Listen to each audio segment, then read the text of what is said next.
Lesson 2. Break a rule or break a heart. Years ago, I worked for McDonald's. On Ronald Day, I would dress up as Ronald McDonald and visit children in the hospital. I really enjoyed the chance to bring some joy to those kids.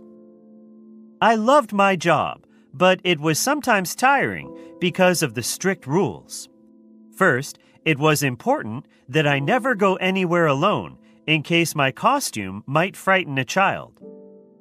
Also, it was essential that I never touch the kids to avoid passing on diseases.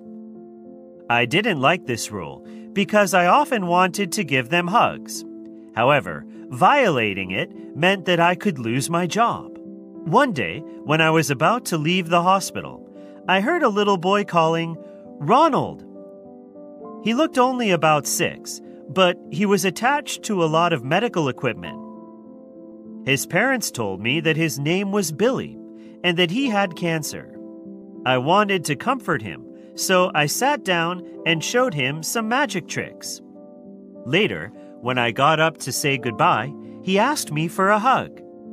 I really wanted to hug him, but a voice in my head reminded me that I couldn't. I'd lose my job. I told Billy that it wasn't permitted. I suggested that we color a picture together instead. When we had completed our picture, he again asked for a hug with hopeful eyes. I knew I should say no, but I also knew that I would regret turning down his request. After a hard struggle, I decided to ignore the rule.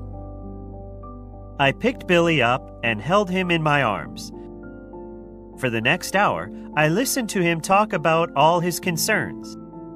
Before I left, I even gave his parents my phone number. 2 days later, I received a call from Billy's mom. It was bad news. Billy had passed away. She wanted to thank me for making a difference at the end of Billy's life. Billy had said to her, "Mommy, I don't care anymore about seeing Santa this year because I got a hug from Ronald McDonald."